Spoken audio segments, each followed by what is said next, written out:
TV La Capitale, la chaîne des régions.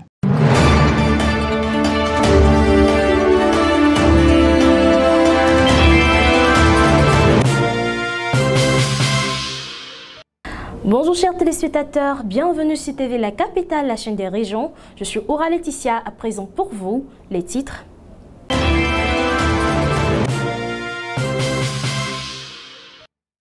Présidentielle 2025 en Côte d'Ivoire, les entourages se déciment autour de 5 candidats. Yamoussoukro, des jeunes bénévoles s'engagent pour la paix à l'approche de la présidentielle. Toujours à Yamoussoukro, ouverture solennelle de la deuxième session ordinaire 2025 du Sénat, Madame Kandia Camara trace les priorités de fin d'année. Yamoussoukro, clôture du projet UNESCO CIFI 3.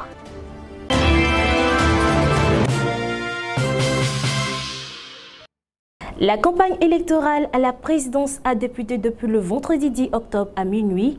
La Côte d'Ivoire avait eu une effervescence politique particulière. 5 candidatures ont été officiellement retenues par le Conseil constitutionnel.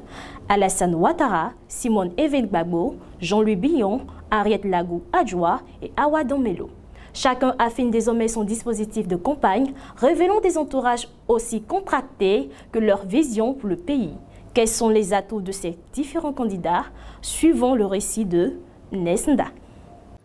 Oui, depuis hier à minuit, le top départ a été donné.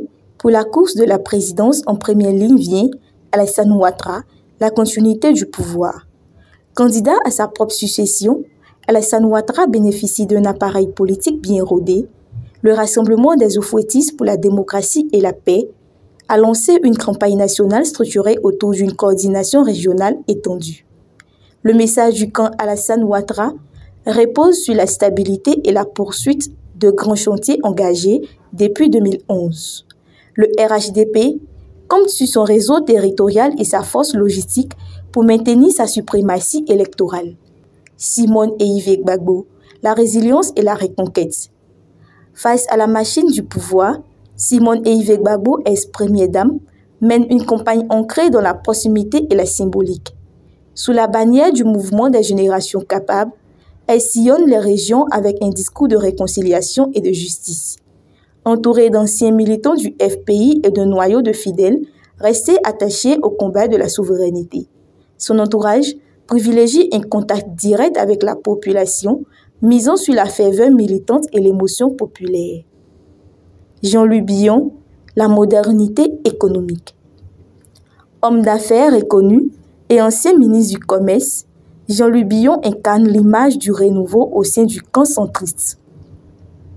Candidat du CODES, Congrès pour la démocratie et l'égalité, il s'appuie sur ses réseaux économiques et sur une génération de cadres issus du privé. Son équipe de campagne, pilotée par de jeunes technocrates, met l'accent sur la relance économique, la gouvernance transparente et la création d'emplois durables. Bien qu'il ait quitté la ligne traditionnelle du PDCI, Billon continue d'attirer une partie du lectorat déçu par la vieille garde politique. Henriette Lagou Adjoa, la voix de la paix. Unique femme candidate après Simone Gbagbo, Henriette Lagou Adjoa porte les couleurs du GEP-Paix, groupement des partenaires politiques pour la paix. Ancienne ministre, elle défend un programme axé sur la cohésion sociale, la participation des femmes et la bonne gouvernance. Ces équipes, installées entre Daouko et Abidjan, multiplient les actions de proximité et les rencontres avec la société civile. Son entourage reste discret mais s'articule autour d'anciens cadres administratifs et d'associations locales. Awa Domelo, la candidature hésitante. Ancien ministre et proche du courant Gbagbo, Awa Domelo a surpris en présentant une candidature indépendante. Malgré les tensions internes avec le PPACI, il revendique l'appui d'un frange militantisme gbagboïste. Sa campagne baptisée « Candidature de précaution » entend représenter ceux qui se sentent exclus du jeu politique. Son équipe s'appuie sur des relais régionaux, notamment à Yamoussoukro, à Divo et à Gagnoa, pour faire entendre un discours de rupture et de justice sociale. Ainsi, entre continuité, revanche politique et aspiration au changement, la présidentielle 2025 s'annonce comme un tournant majeur pour la Côte d'Ivoire. Si le RHDP semble parti avec une longueur d'avance grâce à sa structure nationale, les autres candidats misent sur la proximité, la jeunesse et le désir d'alternance. Les jours à venir seront décisifs, les alliances, les ralliements et les débats pourraient encore rebattre les cartes d'un scrutin à fort enjeu. En parlant de présidentielle, la préfecture de Yamoussoukro a abrité le jeudi 9 octobre la cérémonie officielle du projet Jeunes bénévoles de la paix en présence du préfet de région, préfet du département de Yamoussoukro ainsi que de nombreuses autorités administratives et locales. Cette initiative, portée conjointement par le ministère de la Promotion de la Jeunesse et celui de la Cohésion nationale, vise à promouvoir la paix et le vivre ensemble à l'approche de l'élection présidentielle de 2025. Le reportage de Soro Estelle. En effet, la capitale politique de la Côte d'Ivoire avait connu lors de l'élection présidentielle de 2020 des tensions marquées, notamment impliquant la jeunesse. Impasse que la jeunesse de Yamoussoukro refuse de revivre. Ces bénévoles ont été instruits sur des valeurs de citoyenneté, de cohésion sociale, de solidarité et de médiation communautaire afin de prévenir les conflits et de renforcer la stabilité sociale. Le directeur régional de la jeunesse et celui de la cohésion ont salué la détermination de ces jeunes à œuvrer pour un climat apaisé et une citoyenneté responsable. Lors de la cérémonie, les jeunes ont pris l'engagement afin d'éviter les tensions de 2020. Nous avons dit au préfet que Yamoussoukro sera ce que sa jeunesse voudra. Et la jeunesse de Yamoussoukro aujourd'hui veut la paix, veut le développement harmonieux de Yamoussoukro. Et c'est ce message de paix que nous avons, en tout cas notre engagement citoyen autant pour moi que nous avons exprimé en la présence des officiels qui étaient là. C'est dire que désormais, avec la jeunesse de Yamoussoukro, on peut compter et que la paix sera une réalité après le 25 octobre 2025. Comme on l'a dit, Yamoussoukro sera ce que sa jeunesse voudra et la jeunesse de Yamoussoukro veut la paix, la cohésion sociale. Nous avons dit également non à la violence et c'est ce que vous allez constater sur le terrain. En ma qualité de leader des jeunes, de tous ces jeunes bénévoles, nous avons pris l'engagement. Cet engagement qui signifie zéro violence, zéro mort au niveau de Yamoussoukro. Aucun jeune ne pourra s'adonner à un ordre venu d'ailleurs ou un ordre venu d'un leader politique. Parce que nous ne voulons pas revivre ces situations que nous avons vécues en 2020. Nous ne voulons plus que le sang coule au niveau de Yamoussoukro. Nous ne voulons plus que ces jeunes puissent perdre la vie, puissent, comme on appelle ça, donner à ces violences-là. Et donc c'est cet engagement que nous sommes venus prendre ce matin vis-à-vis de nos jeunes. Le préfet des régions a pour sa part félicité les jeunes bénévoles pour leur engagement tout en les exhortant à demeurer des ambassadeurs de vivre ensemble et de cohésion à Yamoussoukro. Si c'est les jeunes qui ont toujours été en tête des violences, ils peuvent être aussi en tête des pelotons pour avoir la paix. Et donc, c'est ainsi que ce projet de jeunes bénévoles pour la paix a été mis en place, a été initié. Confier la défense de la paix, la préservation de la paix aux jeunes eux-mêmes qui sont toujours instrumentalisés. Et j'ai été très heureux tout à l'heure à la réunion, à la cérémonie, d'entendre l'engagement des jeunes. Les jeunes ont pris l'engagement pour dire que à Yamoussoukro, dans le district autonome de Yamoussoukro, 2025 ne sera pas comme 2020. En 2025, à l'occasion des élections présidentielles, il n'y aura aucune violence. Les choses vont se passer dans le calme, dans la paix.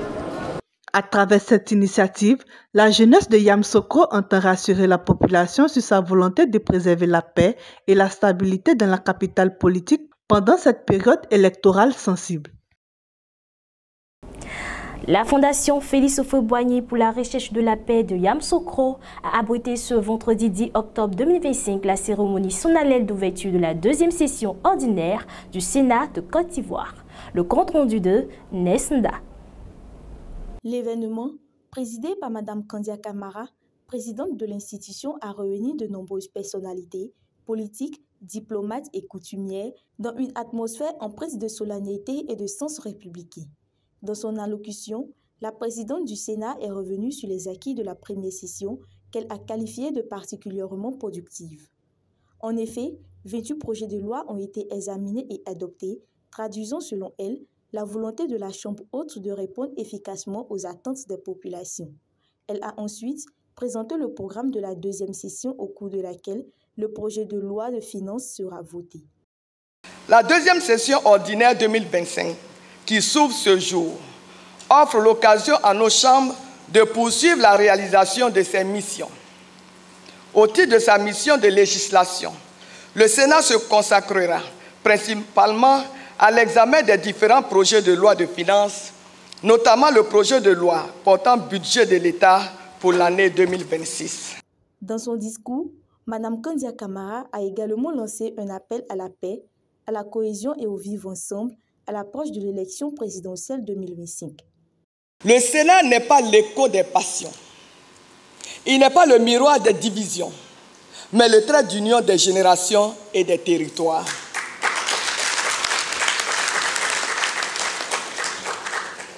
Que la compétition ne se transforme pas en confrontation. Au-delà de nos différences et de nos débats, une vérité demeure. Nous n'avons qu'un seul pays, la Côte d'Ivoire. Un message unanimement salué par les sénateurs et les invités présents.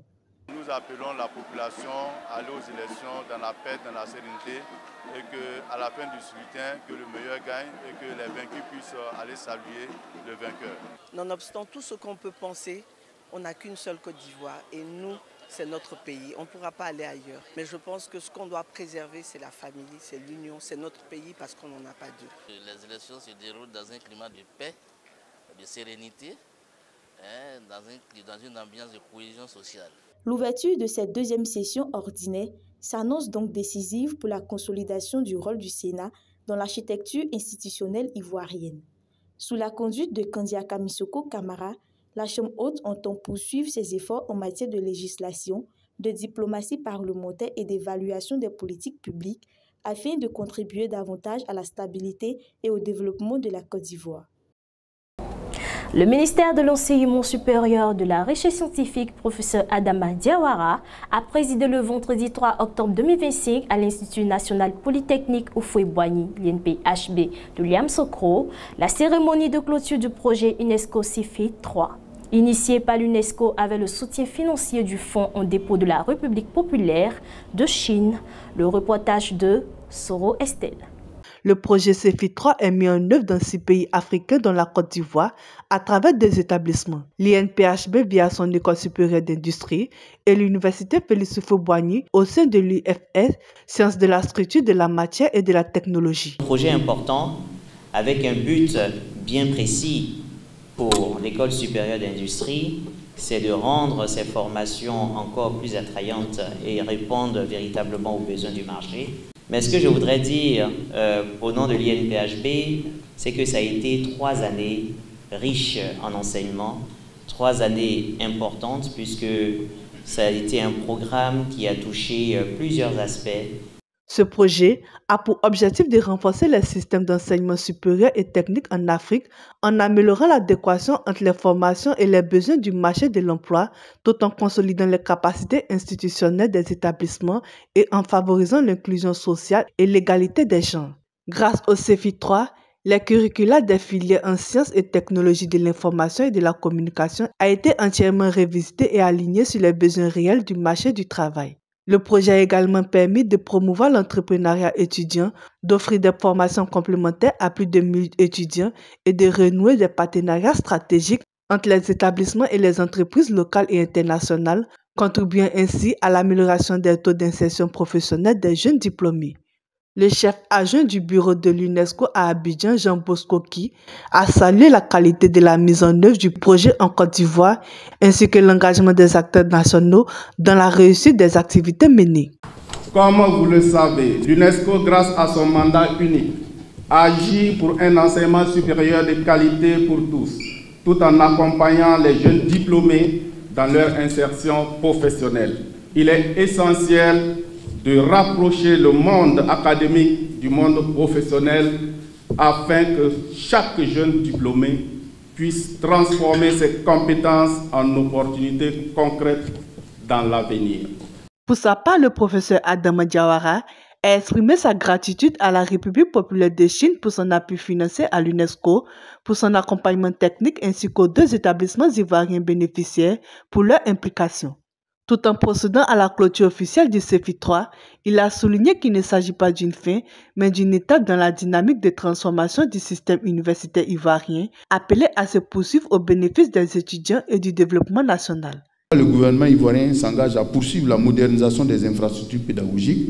Je voudrais réaffirmer que la coopération entre la Côte d'Ivoire, la République populaire de Chine et l'UNESCO constitue un modèle exemplaire de solidarité internationale au service de la jeunesse africaine. À travers CEFI 3, nous avons posé les bases solides d'une université africaine moderne, inclusive et connectée aux réalités économiques. Fort de ces acquis, le ministère de l'Enseignement supérieur entend capitaliser sur les succès du CEFI 3 pour renforcer davantage les liens entre les universités, industrie et innovation. Merci d'être toujours fidèle à TV La Capitale. Je vous dis à bientôt pour la prochaine édition. D'ici là, portez-vous bien.